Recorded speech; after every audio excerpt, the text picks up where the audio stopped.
Dhe kur përkthimet do të përdoren në një ambient gjykate. Që janë krijuar nga këta transkriptues, janë të pambështetshme. Në këtë rast, çfarë përfundimi keni ju lidhur me mbështetshmërinë dhe besueshmërinë e transkripteve të ZPS-së mbështetur në informacionin që kemi thënë ju?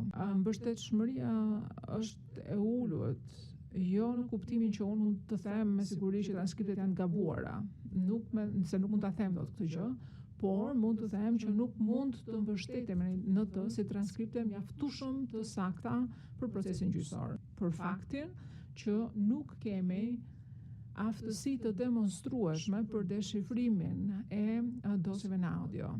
Kjo nuk do thotë që transkriptuesit nuk kanë më përvojë, megjithatë ekspertiza dhe përvoja janë dy gjëra të ndryshme.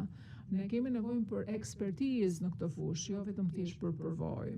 Po ashtu mungesa e metodologjisë së ndjekur, e një procesi të caktuar hap pas hapi, në mënyrë që sapo jo shpjegova, edhe kjo në vetvete çon në përfundimin që s'kemi një proces, një metodologji të përcaktuar me hapa të qartë që janë të rëndësishme për transkriptet besueshme.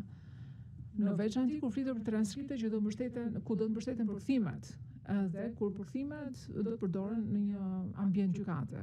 Në hetimet e ZPS-së, për shembull, kemi parë që njëri ishte rishikues dokumentesh, tjetri kishte një funksion mbështetës analisti, të regojnë këto një lloj afërsie midis këtyre përkthyesve dhe hetuesve të ZPS-së.